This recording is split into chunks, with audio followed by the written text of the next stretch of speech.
Hello.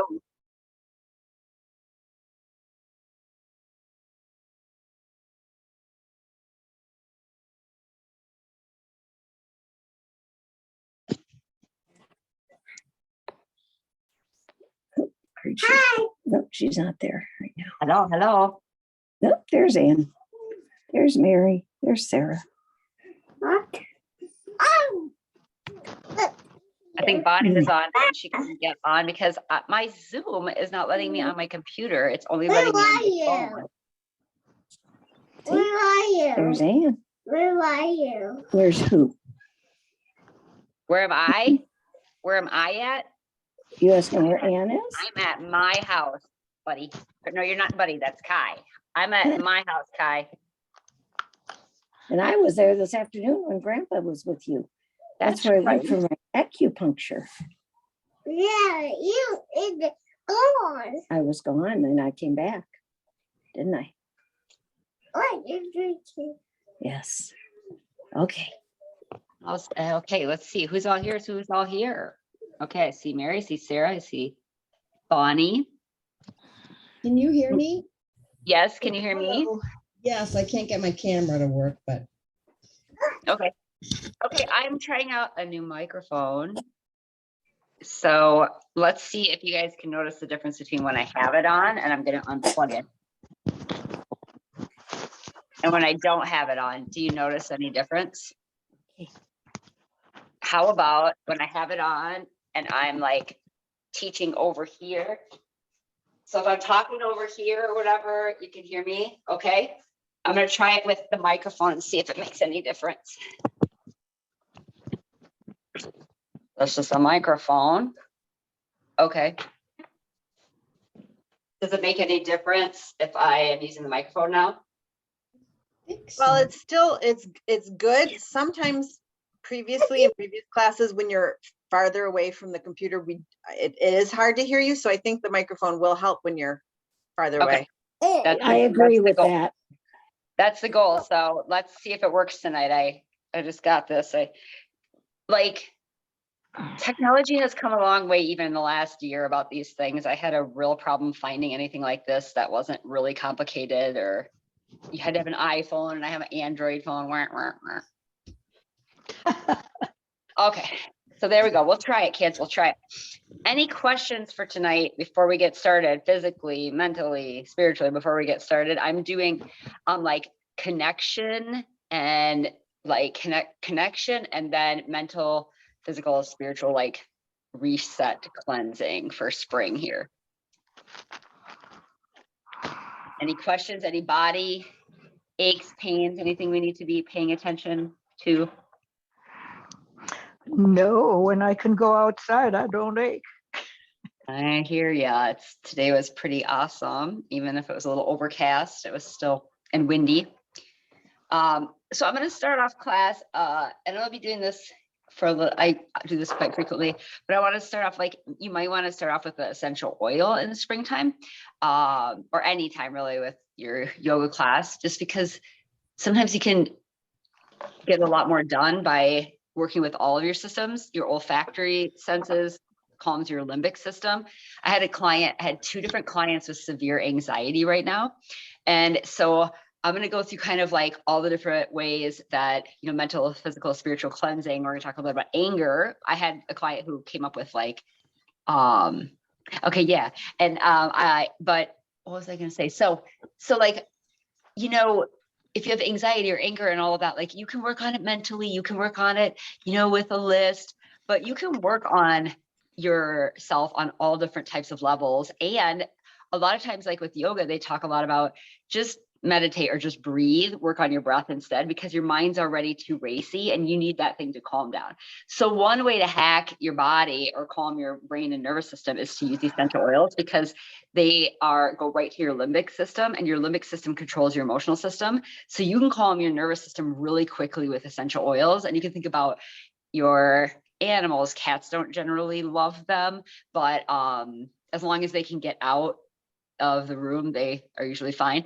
But dogs and kids, smelling oil. So my first suggestion of oil that I love that I put on every single order every single month, and I use a ton of. I would never travel without this oil. I probably use it like 4 times a week, no joke. So it's citrus fresh, and it's really good to diffuse right now. It's a blend of tangerine, orange, lemon, and has a tiny bit of spearmint.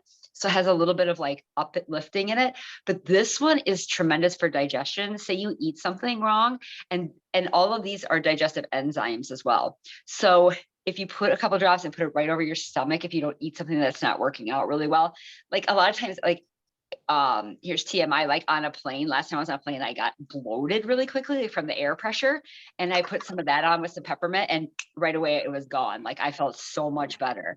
So there's so many uses. And also this one's just a really nice one to diffuse. Sometimes I'll put a couple drops in my trash can, or I'll put it in the garbage disposal, or I'll just put it anywhere. It smells so good. And year round I use this. And again, it's full of digestive enzymes. And I mean, you can put it in your lotion if you want to work on circulation, because all the citruses to move blood in Chinese medicine, they're herbs that move blood, so you can move them. That one's good. The other one I have in here that I really like this time of year is grapefruit. And grapefruit is like the active ingredient. Grapefruit oil is the active ingredient in like those cellulite creams, because it breaks down like orange does too. So like you can put some of that in your lotion if you're going for a walk, you can put that on before you go for a walk, whatever, if that's something you're after. But like, okay, say you're ordering for the spring. The 2 that I just made. So the woman that is doing the grief mindfulness group, do you remember I did that grief group? She's doing another one, and if you would like to join that, I'll send that out to you. I'm not sure, I'm sure it's affordable, but I think it's a 6-week program, and it meets just like this, but I think it's on Tuesday nights. And so I just met with her for lunch. She did that, and she wanted to meet with me just to check in, because she's also thinking about being a yoga therapist, but she is a PA. So she's a physician's assistant. And so we met, had a wonderful meeting, and I had brought her 2 little sprays that I made for her, because she's going through grief, which is why she did the grief mindset, which was a beautiful class. I thought it was really, and it's a nationally recognized program. So it's not just her talking about it, like she takes you through some of the things I talked about. But I made her a little spritzer of bergamot and lime, because bergamot, if you looked at it, it kind of looks like a tangerine that got kind of shriveled up a little bit. It's more of like what they call like an ancient orange, but it's a different fruit, but it kind of looks like a tangerine, but it smells a little bit more rustic than that. Tom Ford's like is mostly bergamot, by the way. So bergamot and lime together is really awesome. It's like kind of got this earthy grounding, but it's got this bright lime scent. And lime's also really good for liver, which we're going to be talking about today, because right now is spring. It's the time of the liver. The emotion is anger when you're out of balance. What is it if you're in balance? If anger is out of balance, what is imbalance? Peace, calm. Well, think about anger. What's it about? What's anger about? Loss of control. Loss of control, right? Loss of power. It's about power.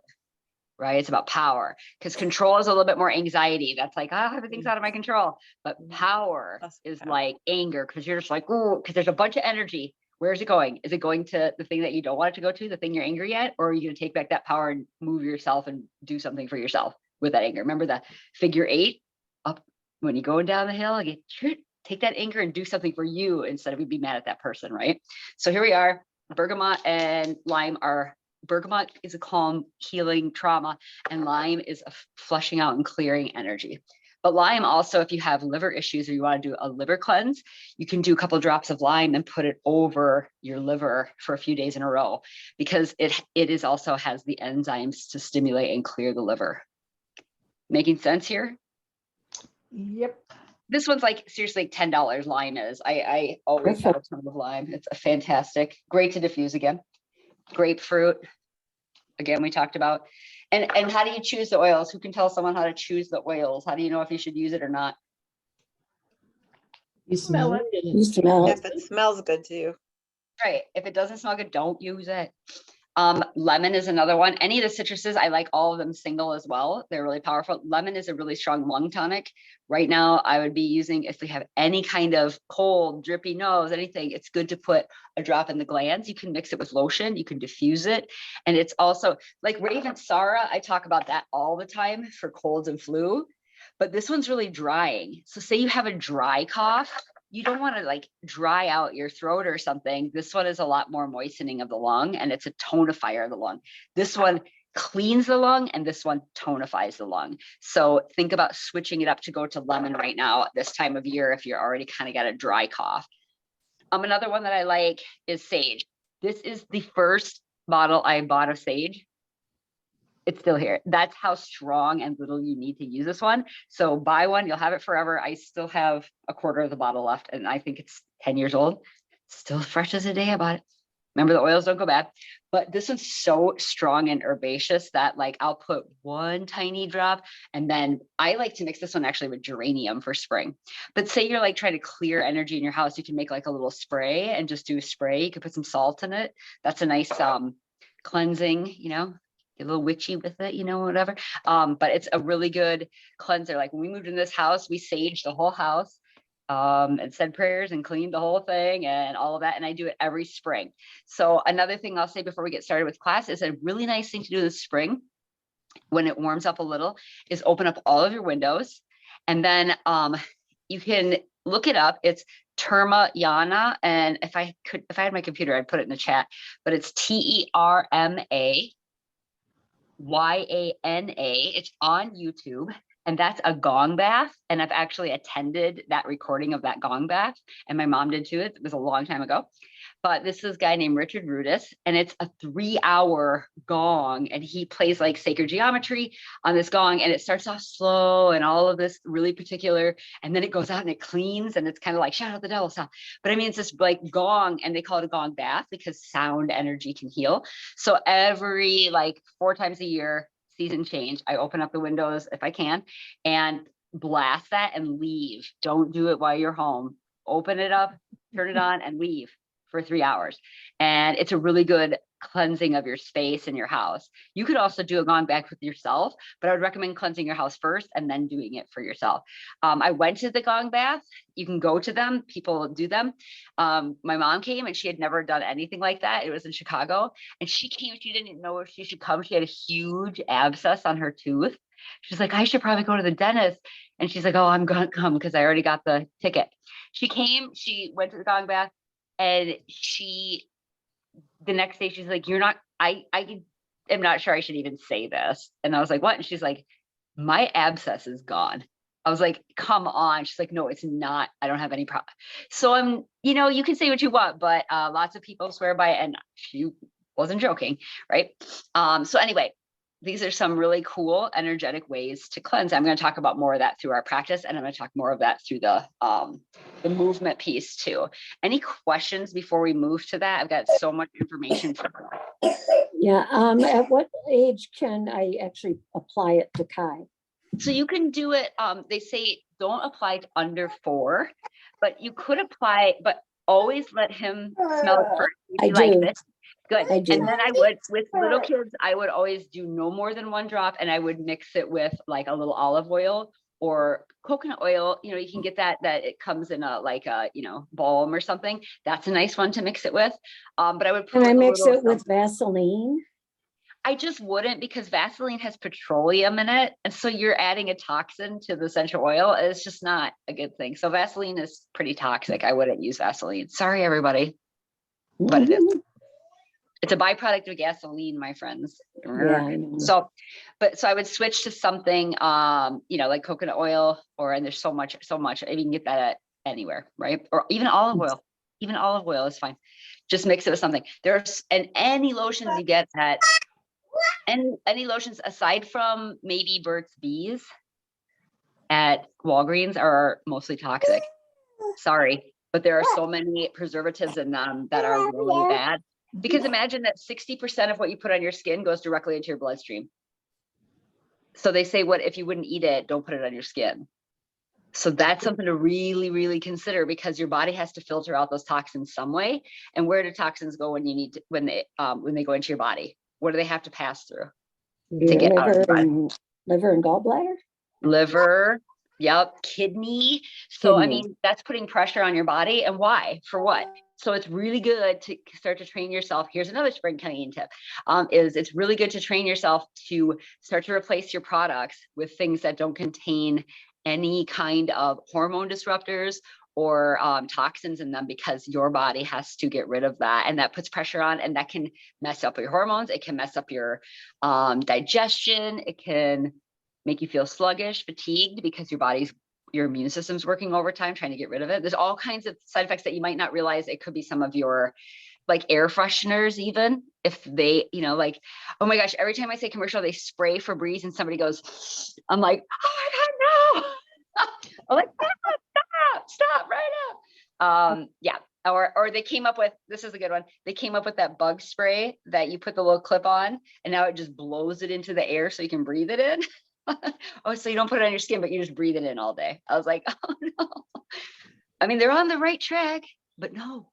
So yeah, think about those kinds of things, right? And there's toxins anyway, but like try to minimize it, especially with something you put on every day. Try to make sure that doesn't have anything in it that's junk. Any questions on that?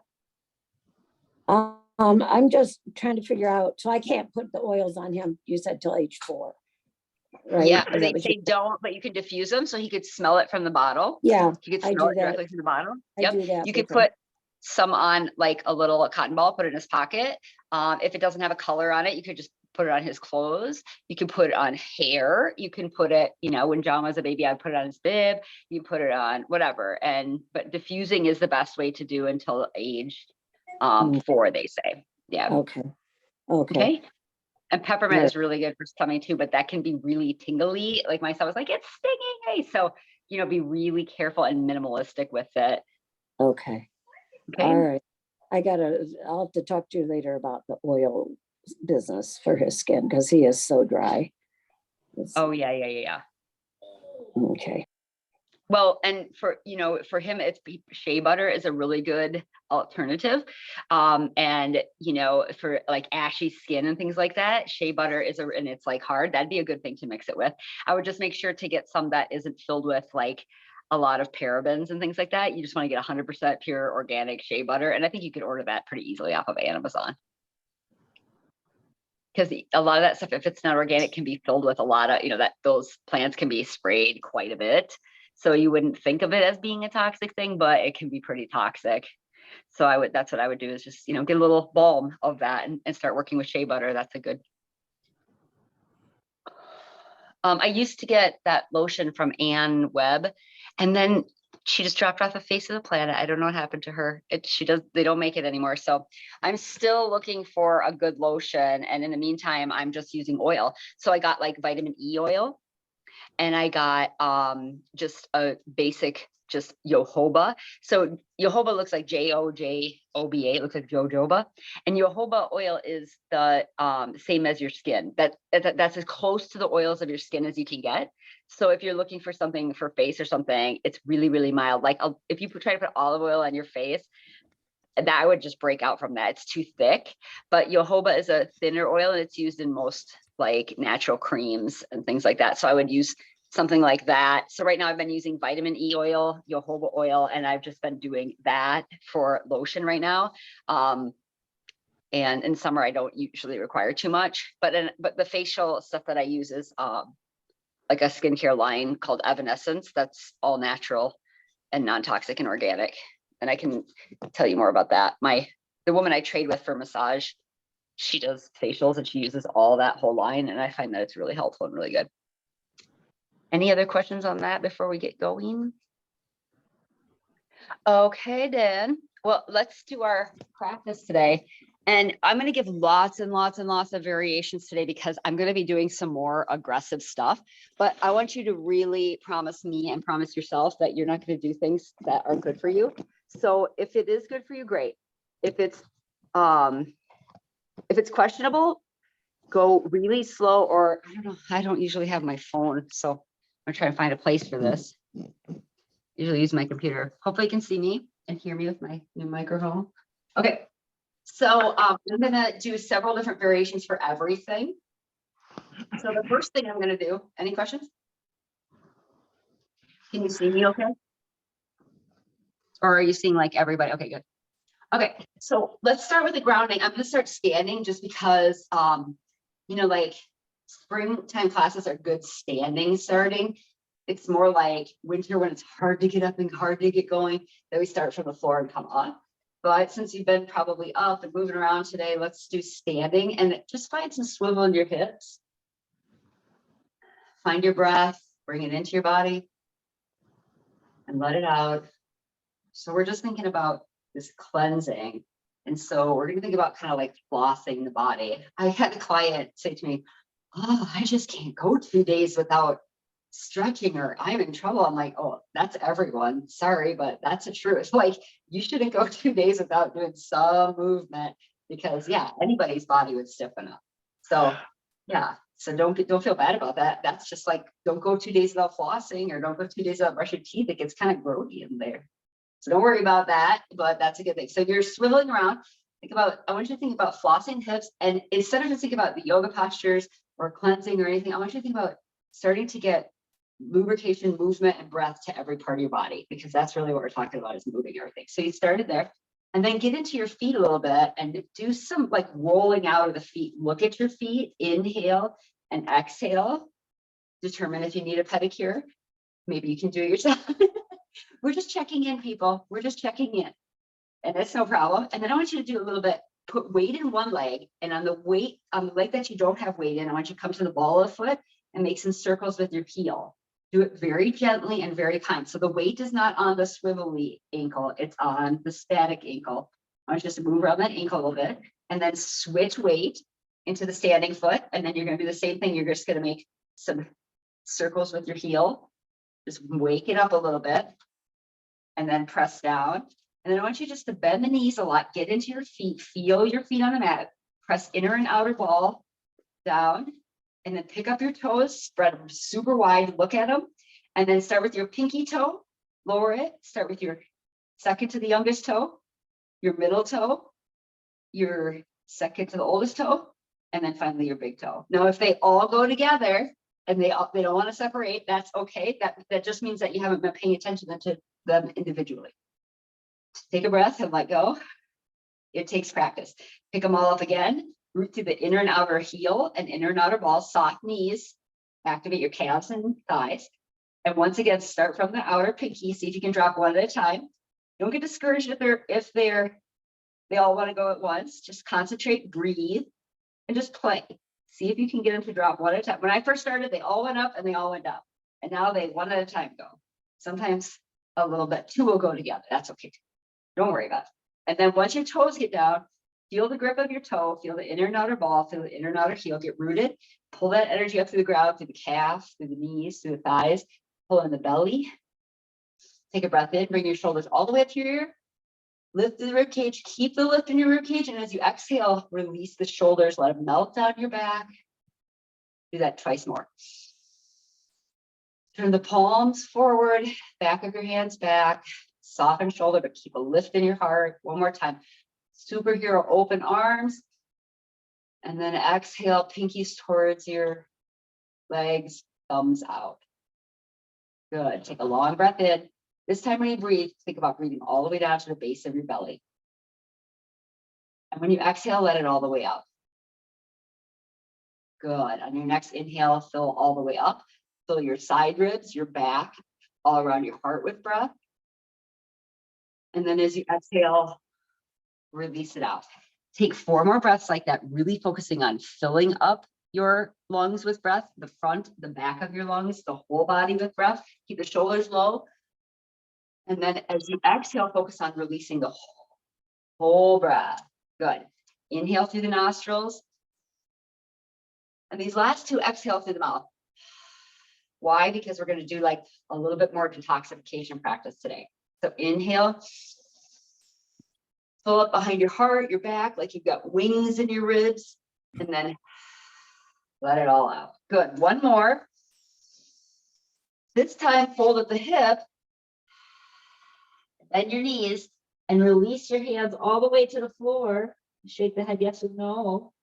And bend the knees, bend the right knee, then the left knee. Open up your gaze, look at the floor.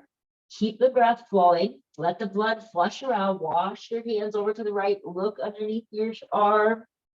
Inhale and then exhale, ring out to the left. Breathe all the way in and all the way out. When you return to center, find your inhale. When your inhale starts, roll the shoulder blades back. Inhale, make it big and wide and open. And then exhale, thumbs into your heart. The fastest way to detoxify your body is to breathe out. So focus every single breath today. Every single bit of your focus is taking a full breath in, filling up through your lungs and letting it all the way go. It doesn't matter what movement you do. Good. Good. So now we're going to work through some sun salutations. First, I'm going to do wall sun salutations to show you how to do it if you've got any neck and shoulders or pushing up. I would say like probably 2 chaturangas is as many as you want to do because a lot of times it gets into your neck and shoulders. So I'm going to show you wall version of that, and then I'm going to do some floor version of the same thing. So we're inhaling, saluting the sun, and exhale, salute the earth.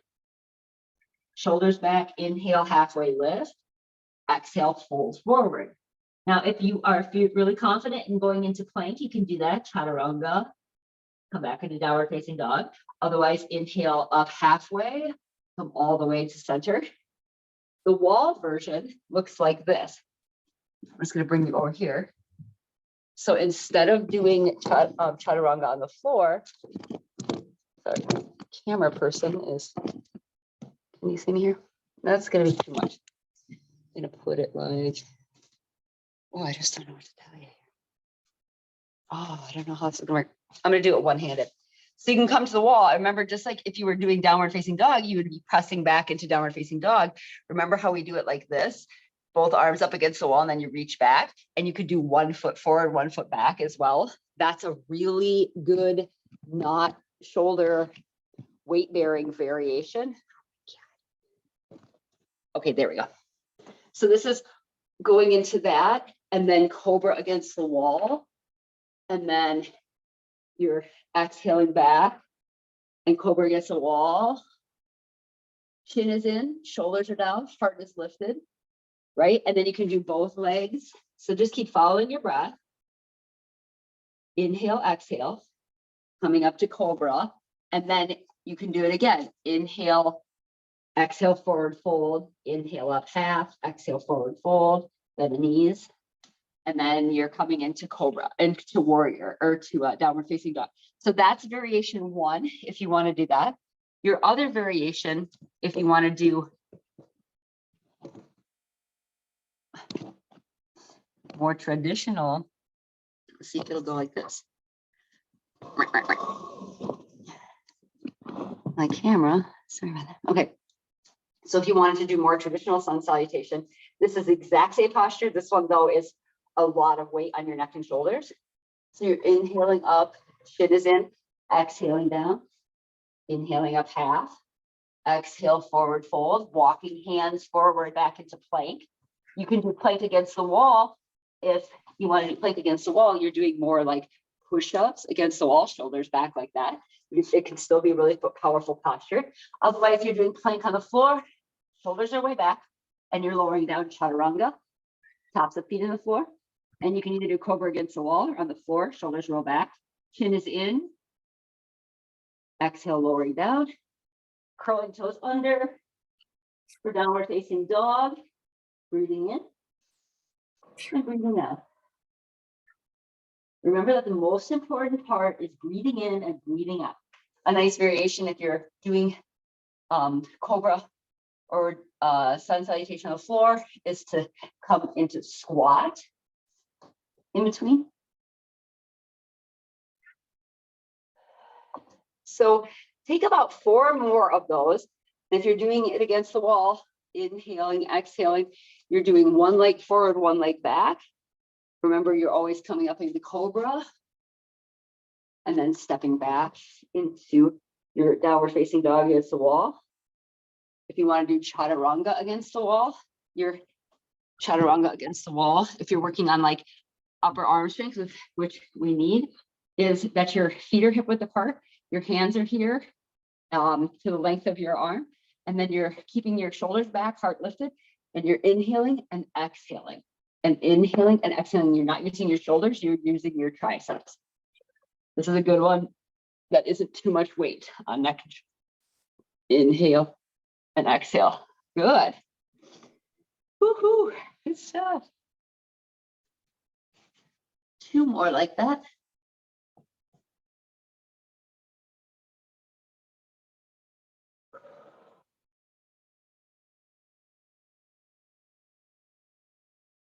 Full breath in and exhale all the way out.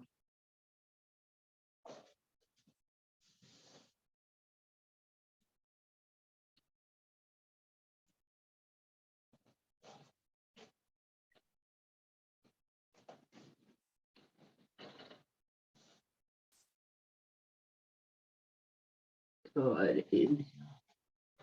Exhale. Good. So we're gonna all end in standing posture, Tadasana. And you're gonna come up to the wall. So I'm gonna show 2 different variations, a standing one and a floor one. So I would recommend if you have neck and shoulder pain not to do the floor one. This is the variation for it. So there's side plank that you can do. And side plank is that your hand is straight on the wall and you want it high enough so that it's about coming out of your shoulder, maybe just a little lower than your shoulder. And that your shoulder's relaxed and you're far enough away from the wall so your hand is flat and your arm is straight. Good. Now you walk your feet out a little bit so there's a little pressure in your arm. A little pressure in your arm against the wall. Then I want you to put your hand on your outer rib out here. And I want you to press into your outer hand. So you're not sinking into your arm like this. You're actually extending, reach through the feet, grow long all the way here, and your hand, press into your hand with your ribs. So you're actually reaching away from the wall. You're almost going to come away from the wall because your ribs are reaching so long. And then your arm can either reach up or your arm can reach to your side like this. But what the thing is that I want you to have this sensation is that you're lifting with your core, your chin is in, and your head is in line with your spine, and then softening. So it's inhale. So what you're basically doing is you're inhaling, you're extending and really strengthening the side of the body, and then you're releasing it. So you're gonna do a few of those. And you can do inhale up and over and exhale, release. Inhale up and over and exhale, release. Then to come into balance, you're going to do against the wall like this. Now, if you are working on strengthening and you have healthy neck and shoulders, no issues, it's not tight, you're feeling warmed up, you could do side plank this way, and you could do inhale and exhale, inhale and exhale. Or you could do balance plank with the knee underneath the hip, and your shoulders are stacked and your hips are stacked. This back foot is planted, and you can do a side plank with one knee. You could do side plank with one leg raised, or you could do side plank with both legs raised. So it's not a competition to see what you can do. It's that you want to find those muscles and wake them up and breathe into them. So it doesn't matter which variation you do, all of them are great. And if you're on the floor, you'll come into full plank. If you're against the wall, you'll come into double plank against the wall. Just keep tuning into that breath. And then you go on to second side. Hand is flush, shoulders relaxed. Feet are a little out until you feel a little weight in this arm. And then you're going to reach so strongly with that ribs up to that outer edge of your foot, up and over, that your hand's almost going to come off the wall. That's how strong your rib cage is and your core. Good. And then you exhale and you're inhaling and exhaling. And this is really good core. This is really good strengthening and body awareness.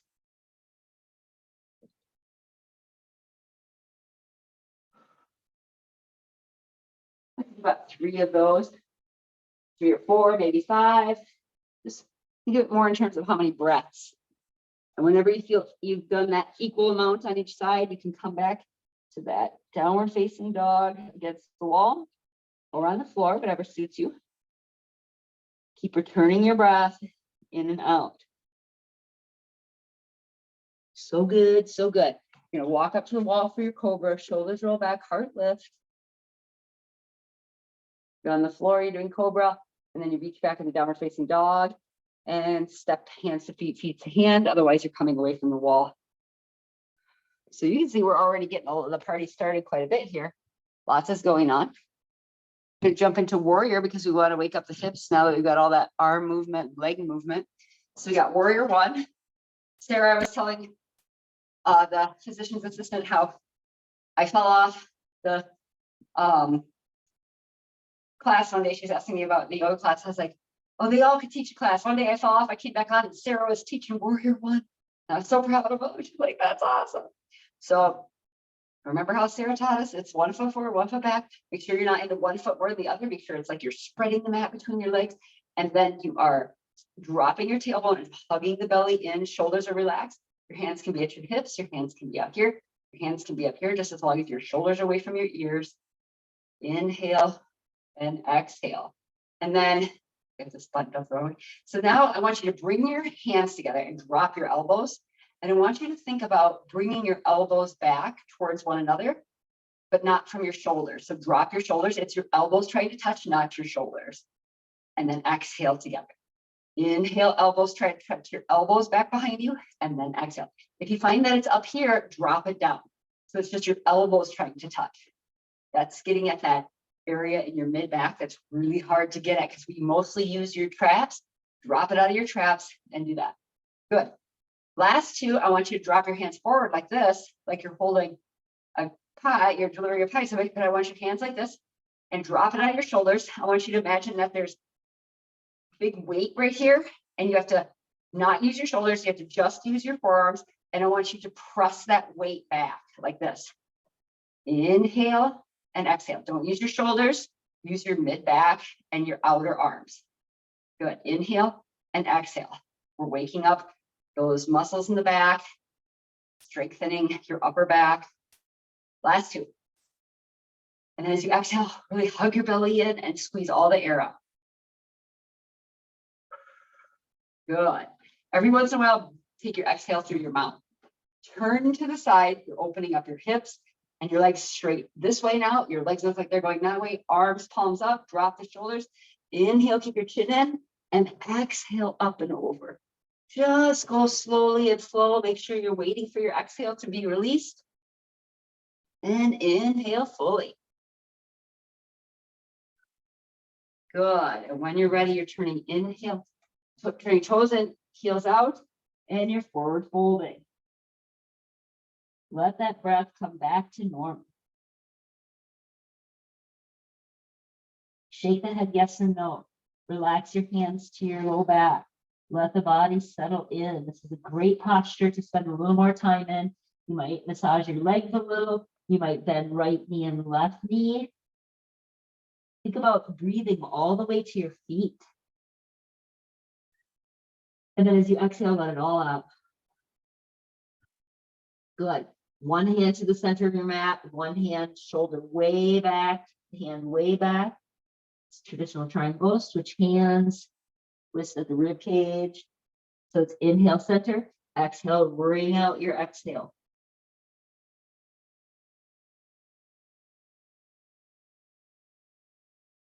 Good. Now, to come out of this, you can bend your knees, roll your shoulder blades, come up. If you're working more into hip strength, you could come in and turn towards 1 foot, come into lunge, lower down into lunge, downward facing dog, and come back up to standing. But we're all going to meet in warrior two. So now we're our warrior one on the other side. So coming into warrior one. Again, you can do all your variations. If you like that one, you're just remembering not neck and shoulders, that's drop, and you're really working into mid back. You want to feel right where your bra strap comes. You want to feel the muscles there, but not above there. You want to relax the ones above there and only the muscles right between the lowest part of your shoulder blades working. So that inhale, squeeze, like there's an orange there. And then exhale, release, not your neck and shoulders, just that little spot.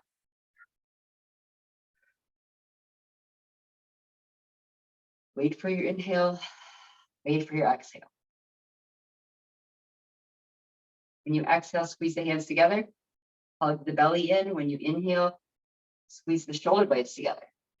Exhale, belly in. Inhale, shoulder blades together. Good. Turn, open it up, drop the shoulders, palms up for receiving. And we're going to focus on inhaling. Visualize inhaling through the crown of your head, going all the way down to the base of your belly. And as you exhale, you're releasing the breath all the way out of your body. So you're thinking about a physical, spiritual, energetic cleanse. See? What's she talking about?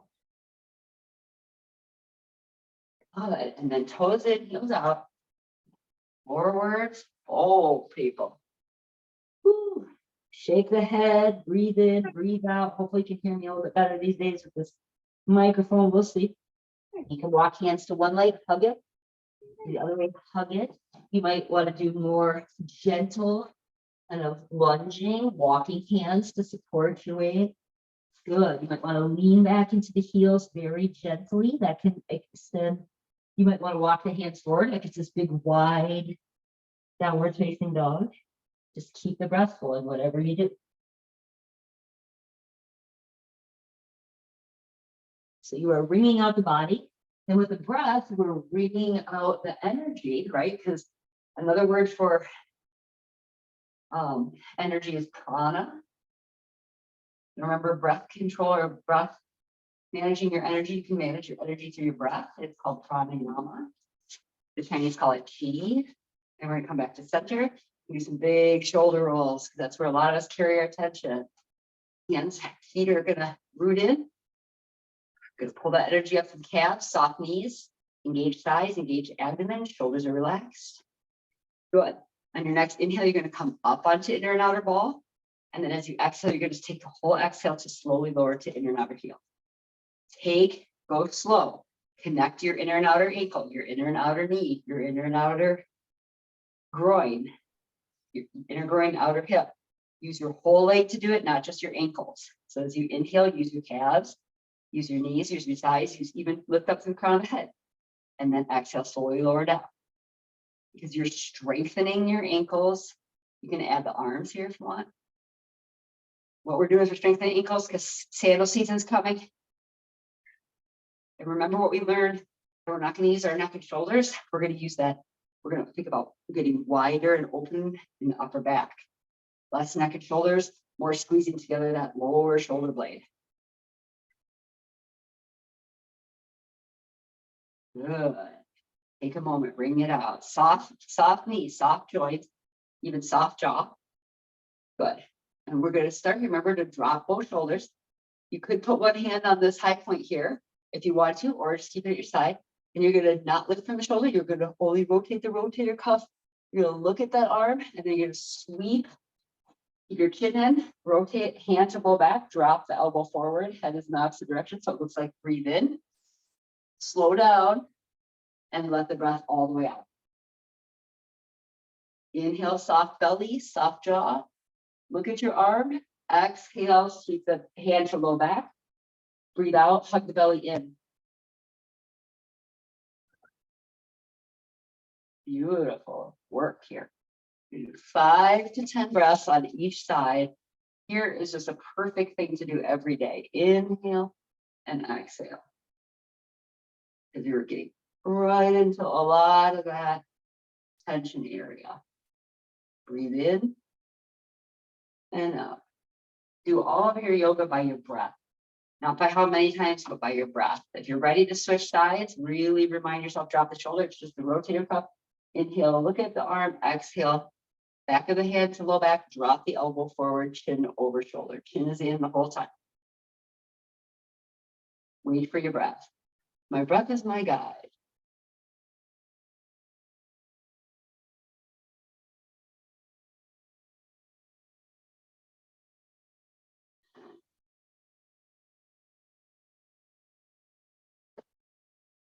Open and close your jaw a few times. Soften those joints if they're stiffening up. Making sure you're not carrying extra tension anywhere. Just releasing. Good. Shake the arms out. We're going to do a little chakra opener. We're going to actually start with the crown of the head. I want you to come up here and find, I had somebody today, the first time they ever did this meditation. And I want you to just like clean off that solar panel. Do 20 is the highest, most point. Take the pad of your finger, press around until you find a tender spot. Ooh, when you find a tender spot, don't think you found it. You did find it. Trust yourself. Brush it out. Wake it up. Good. Then come into Tadasana, and I want you to focus on the sensation you created there. I want you to visualize opening up to the highest, most pristine, beautiful, cleanly energy. And receive it. Breathe it in.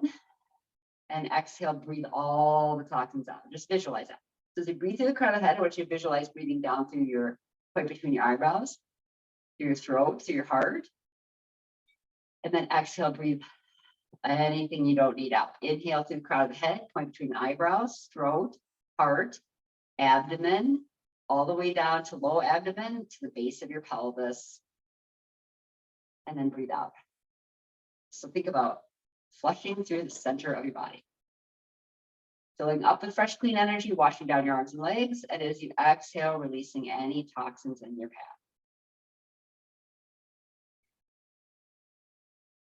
Beautiful. Now we're going to stir up any junk.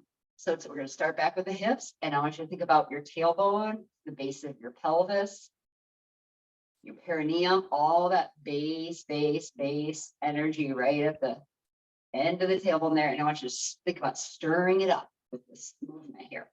Really get in there a little bit. Think about even just when you go back with your right hip, then drop your right hip, then lead with your left hip. Really get in there and find some swivel.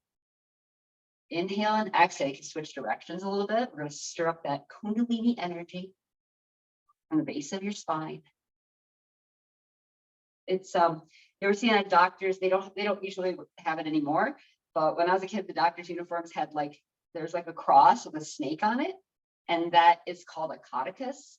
And that's actually modeled after Kundalini energy that comes out the spine. Believe it or not, it used to be on the doctor's uniform, which is such a crazy thing. Okay, so then you go from there and you stir up that energy up the spine, like snakes up the spine, they say. Good, and then you come up a little higher. So you want to think about this energy between your belly button and the base of your pelvis. So what I like to do is I think about like, as you exhale, pull your belly in a little bit, and then inhale, let it hang out a little bit. You see, it's like a bowl of oil, then you're hugging the bowl of oil in, and then you inhale, let it soften, because we're just trying to stimulate that area. Inhale, and then let it kind of hang out, and exhale. So it's always easier to exhale and pull it in, like it's zipping up a zipper there. And then inhale, let it hang out, exhale, zip it in. Good, so we're just trying to stimulate all this area to get the chakras kind of cleansed. So now we're doing our energetic cleanse. Good, and then the belly button. So chakras are this is an energetic way to think about the body. Now we're at our belly button. And a good way to do it is like go sideways to kind of differentiate from where you were, is to go sideways with your rib cage, like knee, this one, but then send your rib cage all the way around your spine. So your hips are kind of, just think about your rib cage moving around your spine. Inhale, exhale, lift up a little so you don't grind your low back. Good, if that bothers your low back, you can also do more inhale and exhale. You can do twists like this, lifting, that might help you a little bit. But now you're getting into the power center of your body. So chakras are like a way to think about each part of your body as an energy, has its own energy. And they say that chakras are like wheels of energy in those areas that we're calling out. And each one can mean a different thing. So believe it, you can believe it or don't believe it. It's just another interesting way to tune into your body. So this energy around your abdomen is your power center. And that is what we're talking about today, because that's your abdomen, that's where your power is, and your anger. And so let's go through the liver a little bit. Take your hand, your liver's on your right side, and you're going to go right underneath your rib cage and just press it up. And then you can even inhale, exhale, really stir up that energy, liver cleanse. A little lime on it after class. You can just use lime tonight. Inhale, exhale. You could abstain from stimulants for a week and alcohol. Those are good ways to cleanse the liver, because remember, the liver regenerates, I think it's every 40 days. So those are really good. What was Lent? 40 days, right? So that was a good, these are great fasts to take to help your body regenerate. Good. Now we did the liver and this power center. Now we're going to go to the heart. This is your emotional center, your connection center. We're going to talk about connections tonight. So I like to do big elbow circles and think about your scapula rotating and massaging the back of your heart. Think about widening and expanding your chest here.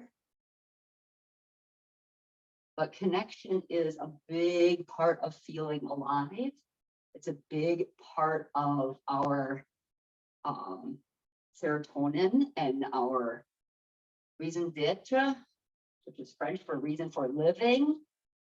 So connection is vital. And what we're talking about is connection with ourselves first, and then connecting to others.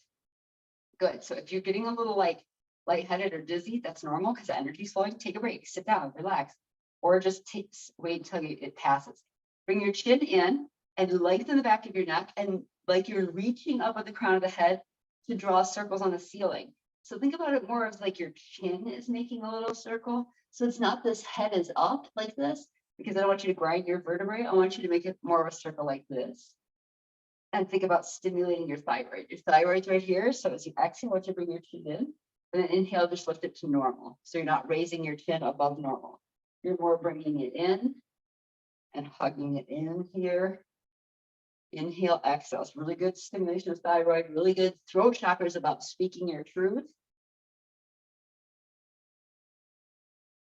Throat is about feeling like you're getting stuck. You can't say what you mean. You can't say what you want to say. You feel worried or fearful of that. And so it's just really good to stimulate the energy there and just breathe in there. Reset. Good. Now the point between your eyebrows, I like to just take the ring finger, which has the least pressure, and just do a real nice lift there. Just clear that point between your eyebrows. It's called yin tong in Chinese medicine. It calms the nervous system. And you just do a little clearing. It's the third eye in Chinese medicine, comes out the back, or yoga comes out the back of your head. And that is where you want to use more of your energetic eye rather than thinking all the time. We kind of overthink everything. So you want to do more intuiting, okay? And then up to the crown of the head, back to the crown of the head. Good job, everybody. Good. We just did a nice little cleanse there. So now it's your choice. You can either do legs up against the wall, bolster, and any variation. So you could do side lying bolster. You could do bolster with your legs up. You could do legs up against the wall, or you could do, say it's your neck and shoulders bothering you, then I'd recommend coming more into your side lying posture. Maybe if you're, say your hips and low back are really bothering you. You know these postures really well. So I would say, trust yourself if you should be in this one, side lying posture with your knee here. So say you got a lot of rib tension and it feels like it's your whole back is tightened up. This might be your best one. Say it's really your neck and shoulders. Then you might want to do the back bend where it's right up against your low back and you put a block underneath here and it's your heart raise, a roll underneath your knees. That one might be a really good heart opener for you. Say you've had some more depression and tension in your chest, you might want to just spend the whole time in this really nice big heart lift here. But if your hip and low back is giving you trouble and your neck and shoulders and ribs, then you're going to want to go into something more like the side lying posture like this. Remember when you bring your knees together and then you drop it back like this. So, and you can come into variations. I'm going to show all these variations and then you can be self-directed. So for the next 7 minutes, I'm going to be doing different variations. You decide which cycle you want to take it through. The way you'll know when to change is to spend about 10 to 15 breaths in every variation. Unless you're on your back and you're saying, I just want to stay here for the rest of the time, you can do that too.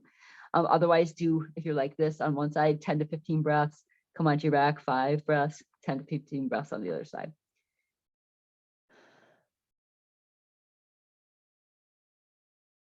Just let your breath return to normal. Wherever you are, start to soften the jaw and let your body surrender. So part of what's happening, I've had this happen a few times this week, which was thinking about connecting with ourselves, thinking about connecting with people we love, thinking about connecting with new people maybe. Thinking about, what's what's the best way for the highest good of this relationship that I'm in? And that's some really good observation, because some people we really love and we have to have really, really strong boundaries with. Some people we don't like very much, but we have to work with them. So how do we have boundaries with them and still not take on things, right? So as we're working through this connection and cleanse, it's really good to start with identifying the relationships that maybe start with like your green friends, right? Your green. So remember, you got green, yellow, and red. And your green friends are the friends who give you life. Every time you with them, they just make you a better person. You just always walk away like lit up from spending time with them. Your yellow friends are your friends. They're good. And they're fine. But it just seems like there's always a lot going on, and you love them and everything. But they don't quite light you up. They're your friends, they're great, you love them, but they're not like give you life friends, right? And then there's red friends, and red friends just drain you dry. There's always a crisis, there's a problem. They're a lot of work, honey. They're a lot of work. So think about that. Your red friends will always, you don't have to worry about spending time with them. They will call you. Same pretty much with yellow friends. They're on autopilot. But the people who don't get a lot of your time and energy are your green friends, because they don't need it. And it's really great to prioritize time with green friends, because they don't need it and you don't need it. And so you have to actually make the time there. Otherwise, the squeaky wheel gets the grease, people. And the red and yellow friends are squeaky wheels. They're not, we still love them. They're still parts of our lives, but we need to prioritize time with your green friends. So take your time. And if you haven't already switched and you're on your 10 reps, you can switch. So that's step one in thinking about prioritizing and setting your navigation system to make sure that you are connecting, not just connecting to connect, but connecting with people that are bringing out the best in you and are really reminding you who you really are, like your life. And sometimes people don't take trips with friends. They end up just spending all their time giving or with family or something like that. But I would say it's really vital to do, and maybe you can't see them in person or whatever. Maybe it's just a phone call, or maybe it's a lunch, right? So maybe you can't do a weekend, but whatever it is, maybe it's just as simple as a phone call. Whatever it is, prioritize some time with some green friends. Okay, so that's the one. And that's more about connection and remembering who you are. So remember, what I teach is know who you are, unlimited potential. And to practice spending time there, you need to prioritize your connections with yourself in that way, and with people who remind you of that. So ways to practice knowing who you are yourself is meditation is probably the best, right? It's where you just are sitting quietly, focusing on your breath, being inside your body, and just noticing where your mind is going. 99% of the time, your mind is out in the world, solving problems, solving other people's problems, taking care of other things. And when you meditate, it's just your time just to get to be there for yourself, just breathing yourself into your body, feeling your body, being at peace, maybe connecting to higher source if that feels good. Maybe just noticing where all your energy's going and calling it back over and over to the second thing that I teach, which is, well, the first thing I teach is the goal, right? Which is peace. Breathing in peace and exhaling, let go, right? All those things that you're holding on to, eventually you have to let go of anyway. So remember that it's okay and good and right for you to practice letting go. And that's all meditation really is. So what a wonderful thing. Why do we avoid it, you ask? Why do you avoid practicing just letting go of all this craziness? Because it feels so good. Breathe in. And you can even visualize dropping the rope with all those external things that are outside of your control right now. Just giving yourself a chance to be in this moment as you are, worthy, enough, plenty. Look how far you've come.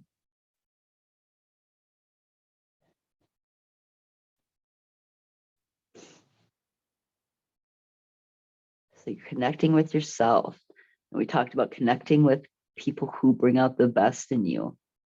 And you might even spend some time in the next week connecting with inspiration, connecting with things that really inspire you, scheduling it, making time for you and yourself, things that make you feel really good, things that help you in your life, things that feed your soul, not just food, but maybe it's art, maybe it's music, maybe it's coloring. I don't care. Maybe you're not sure exactly what feeds your soul right now. And so you want to just take a little exploration. It's spring. It's time to be out with the old things that aren't serving you and just create some space for new things. And all you have to do is set the intention and openness to receive it. You don't even have to know what it is. You can just say, I'm going to be open to new friendships. I'm going to be open to something inspiring coming into my life. You're just inhaling and you're exhaling any worried out fear or what it is. And you're just inhaling an openness to receive it. Only the highest grade of great thing coming in. And that's you setting your coordination to connect to it, to be open to it.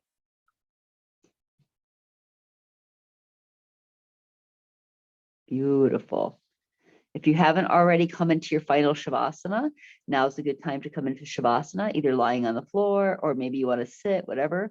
We're going to be going from here to Shavasana, and then we're going to be doing a pranayama that is intended. So pranayama is breath control and energy control, because remember, you get energy by eating and breathing. So you're actually going to be bringing energy into your body and cleaning your body with energy.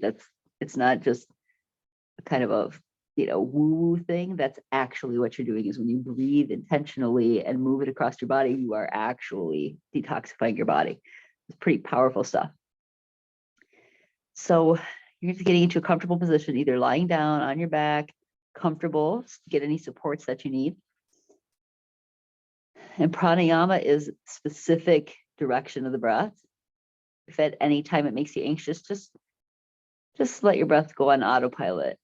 Sometimes directing your breath can make you anxious. So the pranayama we're going to be doing is one that I learned in Kriya Yoga from my first teacher training, Krishnamacharya. Oh, not Krishnamacharya, Kriyananda. And this is Shishumi breathing. And Shishumi breathing is inhaling. It's visualizing, inhaling through the crown of your chakra, and visualizing inhaling through your third eye, through your throat, through your heart, all the way down to the base of your spine. And then you imagine that the breath circles the spine, circles the base of your pelvis, and comes up through your tailbone, your low back, the back of your neck, and out through the crown of your head. So it makes a full circle around your spine.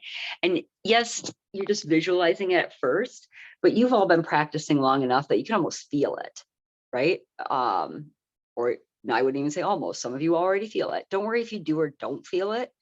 If you don't feel it, you visualize it. If you feel it, you feel it. Nobody gets a prize for that. You just, same practice. So you just inhale and just, at first it's like, oh, you can't even get there before your breath goes. Follow your breath. Let the inhale come in. Visualize it going all the way to the base of your pelvis. And then as you exhale, it circles the spine and goes back up through your upper back and out your neck, the crown of the head. It's called Shishumi breathing, and it's a way to cleanse. Inhale fresh, clean energy, and exhale, it picks up all the toxins and releases them out of the crown of your head. And it's this full circle cleansing breath. So really take some time and see if you can kind of almost trace it, bring your awareness to each part of that body. See if you can bring your awareness to feeling those parts of the body, even if you don't feel the breath there. As you breathe in, if you let your breath rise up, you can immediately kind of feel it race down there to the base of your pelvis, and then soften your back, the back of your neck, and up through the crown of your head. It takes some time, but you're bringing all that awareness to here. So I'm going to stop talking, and I'm going to let you do that for 10 to 15 breaths. Right? So you're just Shishumi breathing down the front, feeling it, and try to feel those areas as you're breathing into them. And then breathe out. If it becomes stressful, just visualize making a circle, almost like in your mind with it. So I'm just gonna set the phone down and let it rest for the next 10 breaths.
Beautiful. Just take a couple more breaths. Maybe your mind wandered, maybe it didn't, no problem. Just come back. A couple of the last Shishumi breathings. And you can either stay here for the meditation, or you can come to seated. There's no right or wrong. The most important thing is that you're not agitated when you're doing it. So if lying down is better, that's great. Just as long as your spine is straight and you're supported and you're not agitated, you're not going to be focusing on some ache or pain. So the meditation we're going to do today is going to be in a navigation setting, a resetting. So we talked about that meditation where, well, let's just practice it. So the first thing we're going to do is just get comfortable, close eyes, and you're just going to find a single pointed focus. Maybe you're going to focus on the nostrils and feeling your breath at the nostrils. Some people don't like that. So maybe you're going to focus on feeling your feet. Just find one single point on your body to focus on. If breath is too agitating, you could even focus on your holding your fingertips together and just focus on that sensation.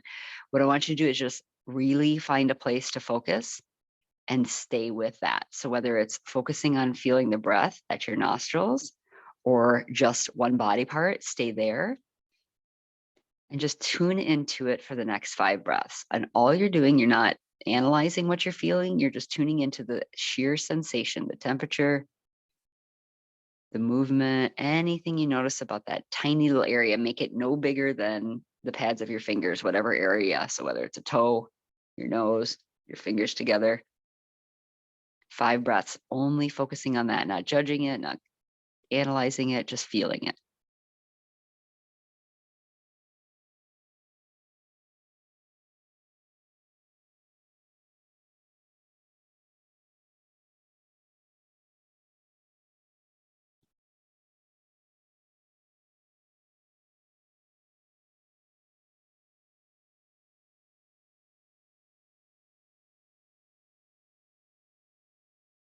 Good. Now, if your mind, anything else has come into your mind field, notice what it is that's coming into your mind field. Even if it's like, what's that? What's that sound? Just notice that it's vying for your attention and trying to distract you from calming your nervous system and calming your mind. Just notice it, wink at it, and come back to that single pointed focus. And just for the next 10 breaths now, I want you to zero in and really just feel that one little area that you've chosen and tune back into it. If little things come up into your mind field, no problem. Just notice them and come right back. When you notice that you're focused on that, come back to that one single point of focus.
Wherever you are, just check in again. If little distractions are coming up, just notice them as little blips in the mind field. It's no problem. You're just noticing, oh, a lot of things would like my attention. Notice them, nod, and come back to that single point of focus. We're going to do 20 breaths there. You know what to do now. Just keep nodding at whatever comes up and keep returning to that calm space of the single pointed focus.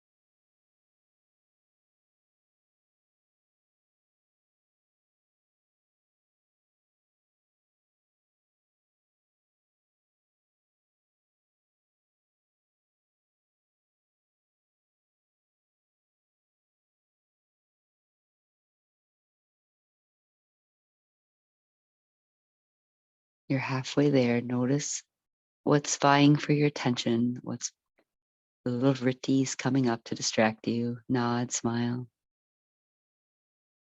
10 more breaths.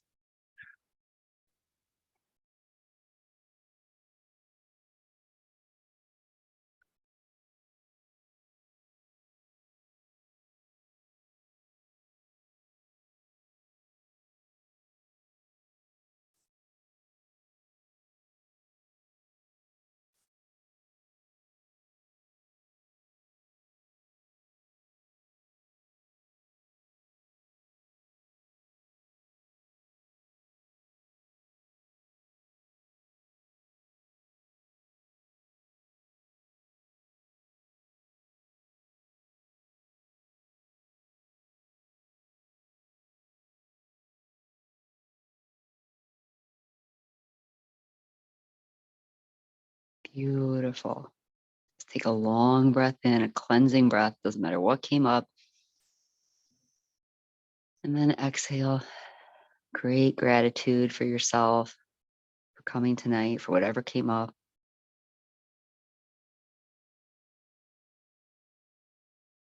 Good, good, good.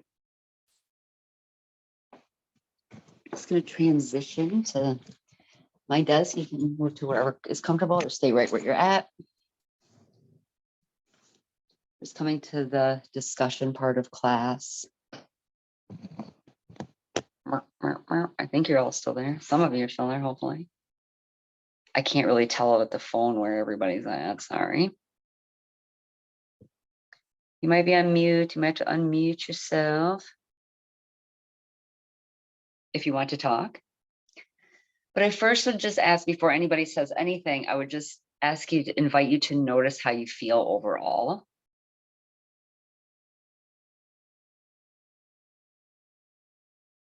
And then I'd also ask you to notice what was coming up when you, so how you felt when you were focused on just a single point focus, and what was coming to the mind. What was it? Little distractions around you? Was there a thought process? Is there something pulling at you? And I want you to notice what that is. That's really vital information. A lot of people become annoyed by that, or they start to focus on that and they start to get agitated by that. But that is actually vital information, what's coming up for you. And then before we chat about this, I'd like you to just tune into, we've been talking a lot tonight about connection, about the things that light you up, about things that are important to you. And I want you just to, before we talk here tonight, I want you to just close your eyes one more time and just set the intention to invite into your life your connection with yourself in any way, shape, or form that takes, and your connection to those inspirational and beautiful things in life, and that to be open to it. Just really set that intention.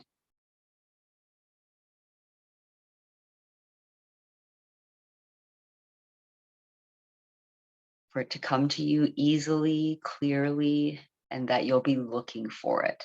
That you won't be looking for a specific thing, but that you're open to receive, like the film and the camera. You're ready to receive it when it comes, but that you're open and looking for inspiration. Maybe every day you're thinking about that word, but now you're just setting the intention to open up and receive that connection to yourself and to those highest forms of energy. Last 3 breaths.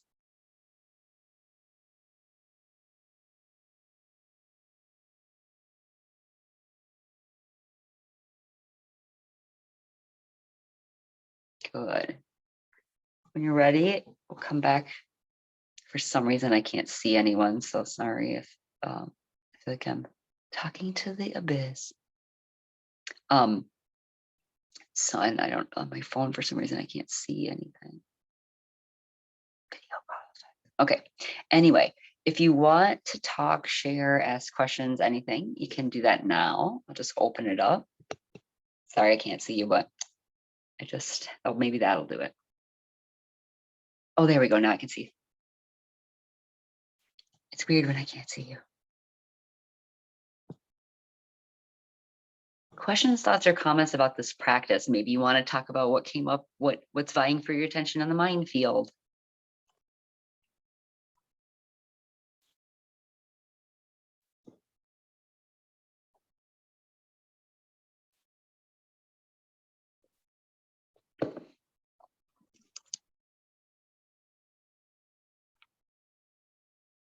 Maybe you got a question about body cleansing. Maybe you got a question about spiritual cleansing, mind cleansing. Or thoughts or comments or suggestions for anyone? I just have a question. So Okay. in what way, you said, noticing what comes up for you, so it's vital information. Yes. I mean, in what way? I mean, I get like, oh, where you're Okay. spending your thoughts, but like. Would you mind sharing one thing that Sure. comes So up? first I noticed like a car drove by that had music blaring. So I was like, oh, there's music blaring. And then you said something like, notice the distractions or something like that. And I said, well, I really don't have that many distractions. And then I thought of Jill. I'm like, I bet she has a lot of distractions with her grandson crawling around. And then I thought, Yes. I wonder how that's going. Yes. Wow. Then I started thinking a lot about Jill and that situation. And then I like came back to like just focusing on my thing. And then work came in. Work always comes in, but I was able to Yes. make that go away. Okay. Mhm. So in the yoga, Well, in in the- response, yes, Yes. I was terribly distracted by everything that was going Yes. on. yes. And I could hardly stand it. Yeah. And in the Bhagavad Gita, there's like a scene where Arjuna is talking to God and he's like, they're on this big field and all of his enemies and his friends, his enemies, everything comes onto the field that he's on. And they all like take up arms. And he's like, and he looks at God, he goes, well, who should I fight? And then God's like, well, why would you fight any of them? And so they talk about meditation being like, you are here just trying to be at peace with yourself and the world. And then what comes up on the field? And what comes up on the field of your mind? Jill comes up, work comes up. And instead of thinking about, oh my gosh, what should I do with all these thoughts? Now you know what is taking up all your mental strain. And you might not say it's not Jill per se, it's not work per se, but you are seeing that it's external things that your mind is being distracted by. And what can you control on all of that in the mind field? Who should you fight? Right? What should you grip onto? What should you carry and practice doing this with? Every time you think about those things, you are picking up the rope. You're picking up Jill's rope. You are picking up work rope. You are picking up, and who's doing all the picking up? Mhm. You.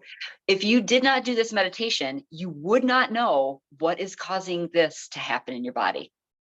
But every time you are thinking about something that you can't control and you have an emotional response to it, your body starts tensing up because you're not there and you can't control it. Don't worry, when you're there, you can take care of it then, right? And don't worry, Jill's got it. Jill's got a lot going on, but if she asks for help, if she needs help, she's gonna ask for it. You see what I'm saying? But what the vital information you just got is all the reasons that you're tense and the stress that you have, because the definition of stress is tension due to outside circumstances. You just close your eyes and you reveal to yourself everywhere that you're picking up ropes on the outside circumstances. You just showed yourself everywhere you could let go. That's the vital information that you just procured right there. And think about how brief of a meditation that was. That was insanely brief, right? Another way you can do that is just have a little notebook by you and just like write all those things out, because sometimes they just won't go away. They just want you to like, they're on the playing field and they're like, come on, no, let's fight. And so you just have to write them out, get to put them someplace, and then you can deal with them later, but you're training yourself to be present and not somewhere else at all times, because that's what causes you to be stressed and at dis-ease in the present moment. Does that make sense now? Can't you be like, if she's wondering how I'm doing, can't you just be wondering and not being stressed?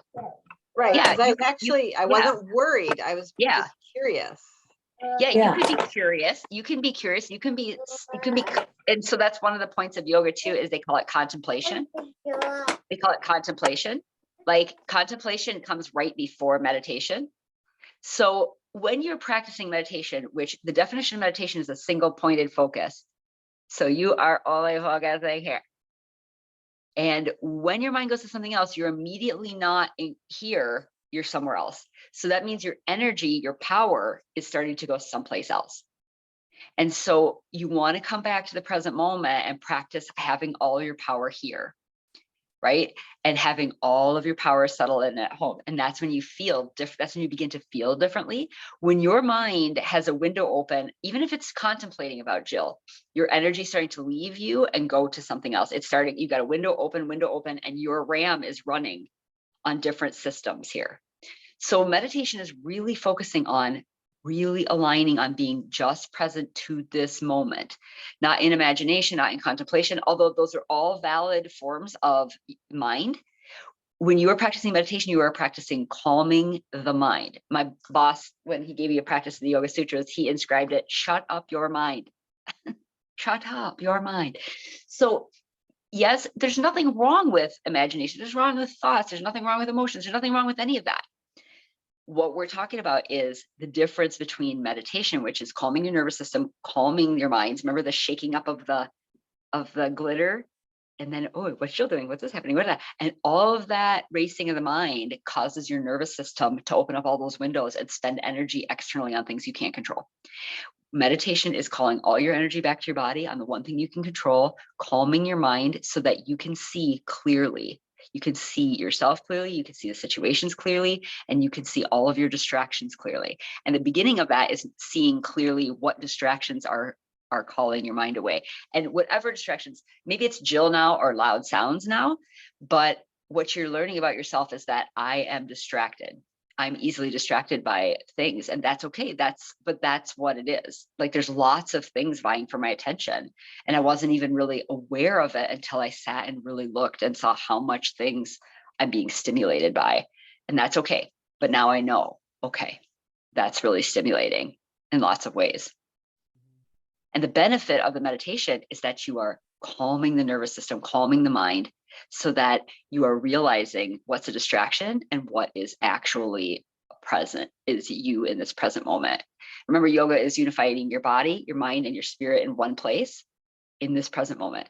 Anytime you're not in the present, your energy is dissipated. You lost energy because you're working on something that's not real, right? Even if you're like just wondering about Jill, that's fine. That's contemplation. That's a part of life. No problem. It's not like it's a bad thing. But your power, your true power comes from being really present, really grounded in this moment and not worrying or thinking about what if or imagine. It's about being here. Even imagination, say you like want to work on, writing something. You want to be here in your body present and really focus all that energy in that one area. Otherwise the phone rings. And have you ever sat down and tried to write a novel? Poof. You're like, ooh, I wonder what's on the internet. Like your mind just wants to do all that. And so sometimes writing can be a meditation, focusing to try to just single point and focus. It's a really good question, Sarah. Really good comment. Any other questions or comments about that? I spent much of that time sorting my friends out. Ooh. The green ones and the yellow ones and the red ones. And what I realized was the ones that I haven't been in contact with lately, those are the ones I really, really benefit from seeing. And so I was making a list of who I need to contact. Good for you. Good for you. Well, of course you don't have to, because they don't need you. They're not, and it's that, but that's getting into a practice where you're only around red friends. That's a practice of reacting. That's a practice of, it's loud, it's squeaky, I'm wondering about it. I'm not really clear on where I'm going and what I'm doing. I'm just distracted and I'm thinking about all these other things. And so part of what yoga is about getting really aligned with your highest good, what's in your highest good, and what in your divine connection, so that you can be leading the life you want to, right? Mm-hmm. And so many people don't know what they want.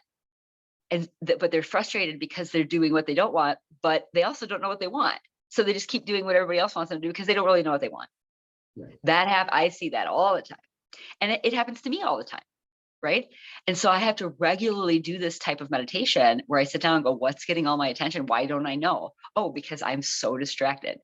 I'm so easily distracted by everything around me. And then I have to really sit with myself for a long time and let all those things come up and write them down, pour them out to clear the space for that divine inspiration to come in. And or to reset and find that connection and realize, oh my gosh, I haven't talked to those people who really, that's where my heart, that's where my heart is. And Give me a to schedule renewal, time.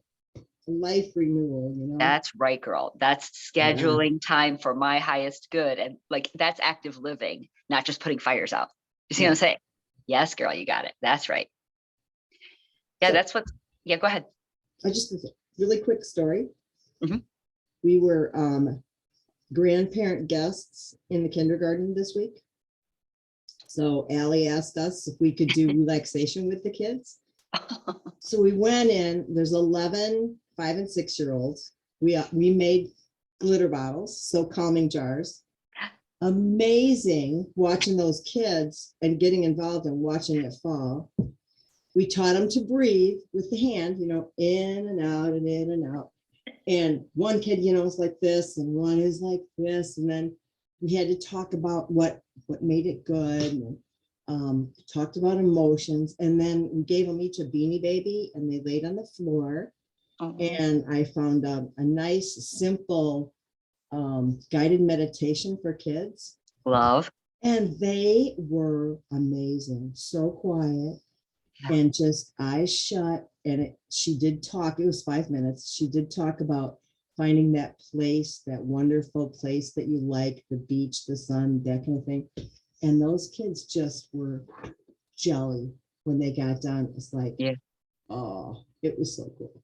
It was, Oh, Bonnie, that makes me so happy. Oh my yeah, gosh. it was fun. It was fun. I'll tell you, my first experience with meditation was in a catechism class, and they did guided meditation in the 70s, right? Because I was like, grew up in the 70s. And I remember I just immediately went right there. And that was the first time I ever experienced like a calm mind and peace. So what you did for those kids, that might be the first time they ever felt that peace. So I remember the first time I was like 5. So, I mean, I think Really? really that's a big thing that you did. It was a lot of fun and they Yeah. did so good. I So love they it. asked us Bonnie. to come back and do it with middle school. And I said, no. I've done that. And you know I'll what? call Ann. I've done that. And you know what? It is hard, but I would say this, like, get them do a whole bunch of things first and then have them do it, and realize some of them won't, but they're just the little fritties. Don't even worry about it. Just let some kids do it. Let some kids, don't even worry about it, you know? But yes, that takes a lot of energy. So, but I'm just glad you did that, because what's really funny is I met up with this PA and she was kind of like talking about, you know, where she was in the journey and stuff. And I said, she asked me about teaching, and I said, you know, my greatest joy of all is when I see my students, and then that's why I brought up the story about Sarah, where they just start teaching, or they just like tell each other, they are that way in their life, or they share things with friends, or they just bring out their natural teacher and their own knowledge and they share it and they experience it, or their family experiences them being peaceful. That is why I teach. That's my whole reason for doing anything. Because she was kind of like, oh gosh, you know, I don't know if I'm ready or all that. And I was like, get out of your head. It's not about you. Get right out of your head. This is how can I serve? You have a valuable knowledge.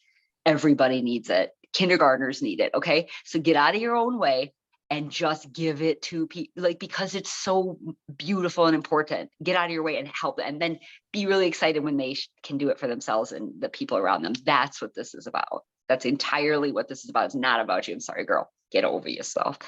But that's, you know, all ego. But so you guys, and I talked about how our class, like, you know, like today when I said, how do we help each other with the oils and everything? Okay, yeah, smell it. Like, everyone has the knowledge now. We're all just, as Ram Dass says, we're all just walking each other home.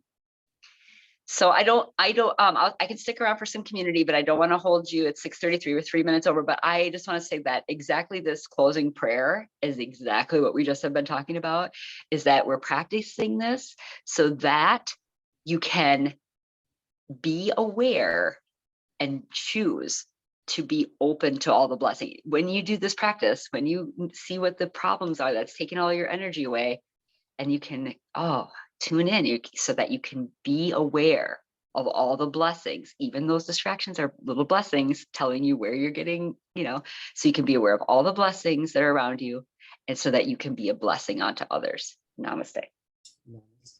So that's why I use that closing prayer every single time, because it's just the same teaching over and over. So I know some people have to get going, that's okay. Otherwise, I'll stick around for some discussion or community or questions. Well, thanks so much, Anne. It was wonderful. Thank you. I'm so Okay. happy that you did that. That's wonderful. What a gift. It was fun. And I think I'm gonna have a sore back tomorrow. I don't I believe know, I have any muscles back there. Some of you guys, yeah, so just take some time, maybe do an extra legs up against the wall, or Epsom salt bath would be really good tonight. Heating pad on your back would be really good tonight. Oils on your back would be really good tonight. Take a little extra care, girl. For sure. Bye, everybody. Good to see you. Good night, Barney. Bye. Yeah, thanks for class. I thought it was a good class too. And I always love that little prayer at the end. And I also just want to say I really benefited from the class where you taught about falling several Oh. weeks ago. Because Yeah, I don't usually fall. Like I haven't fallen in a long time. And I took a bad fall like 2 weeks ago. I was up at the farm. It was icy. It's a slope. It had snowed. And so I didn't know it was ice. I was in my bathrobe and a hat and mittens and some boots taking the dog out. And I stepped and my feet just went flying and I fell backwards, right on my shoulder. Hard, right? Ow. And like my Yeah. whole arm went numb and tingled. And I just thought, oh no, I broke my shoulder or something, then I yeah, thought, yeah. bring your knees in, lengthen your spine, just lie back. Cause I was going to pop up and see like, what's wrong? I was like, lie down in the snow, So I did all that. And yes, I was sore and turned out I whacked my knee and I was bruised and battered, but like, I was good, healing, and I did all the healing stuff. And at least I remembered not to like try to pop up right away, but instead just take some inventory. Yes, good job, girl. I'm so proud of you. Yeah. So Way to anyway, fall. Way to fall, Sarah. all right, I gotta go. I'll see y'all. Bye. Bye, girl. Is Mary sleeping? She might be. That's a pretty relaxing. We did a lot of meditation, but she also might not be able to get her thing to come on. Sometimes that Oh. happens. Yeah, okay. Sometimes she just, oh, there she is. There She's she alive. is. She's alive. Mary, it's Mary, say hi, Say hi to Mary. Mary. Can say hi? All right, No? and now she Okay. just needs us. All right, well, thank you. If I could There you go, you have Minnie Mouse. have less distractions. No problem. It's always great to see you. I love that you're here anyway. And Kai, you look great, buddy. You look bright and fresh. Yeah, I just got a new haircut. Oh, Mandy, you look good. You look great, Kai. Great to see you, buddy. It's not buddy. I know we always call all little kids buddy. I know, I call him that. And it's like, no. It's like It's Kai. calling him. My name's Kai. Yes, that's what he says. Okay, thank you. Good to see you. Good night, Jilly. Bye, Kai. I got mixed up in that big mess. I'm just gonna stop the how do I stop the recording? And stop the recording.